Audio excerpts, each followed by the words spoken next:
పవన్ కళ్యాణ్ తో విడాకులైన తర్వాత రేణు దేశాయ్ తన ఇద్దరి పిల్లలతో కలిసి జీవితాన్ని సాగిస్తున్న విషయం తెలిసిందే.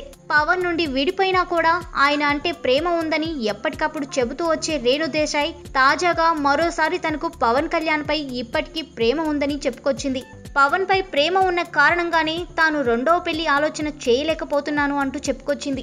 రెండవ పెళ్లి విషయంలో పలువురి అభిప్రాయాలు తీసుకున్నానని, రెండవ పెళ్లిలో ప్రేమ ఉంటుందని తాను భావించటం లేదని, తాను రెండవ పెళ్లి చేసుకుంటే అతడు తనకు తోడు అవ్వగలడు కానీ తన ప్రేమను ఆ వ్యక్తికి పంచలేనేమో అనిపిస్తుంది అని చెప్పుకొచ్చింది. తన పిల్లలకు కూడా తండ్రి అవలేడు, సవతి తండ్రిలాగే ఉంటాడు. అందుకే రెండవ పెళ్లి ఆలోచన కలిగినప్పుడు నాలో పలు రకాలుగా ఆలోచనలు వస్తున్నాయి. రెండవ పెళ్లి ఆలోచనలు వస్తే భయం కూడా వేస్తుందని రేణు దేశాయ్ పేర్కొంది. అయితే సరైన వ్యక్తి తారసపడితే తప్పకుండా రెండవ పెళ్లి చేసుకుంటాను అని, ఆ విషయాన్ని తానే స్వయంగా ప్రకటిస్తాను అంటూ చెప్పుకొచ్చింది. రేణు రెండవ పెళ్లి చేసుకోబోతున్నట్లుగా వస్తున్న వార్తలపై స్పందిస్తూ ఇలా క్లారిటీ ఇచ్చే ప్రయత్నం చేసింది. మొత్తానికి రేణుకు రెండవ పెళ్లి చేసుకోవాలని ఉంది కానీ ఏదో ఒక భయం ఆమెను వెంటాడుతుంది. ఆమె మనసుకు నచ్చిన వాడు దొరికితే మళ్ళీ పెళ్లి చేసుకోవడం ఖాయంగానే అనిపిస్తుంది.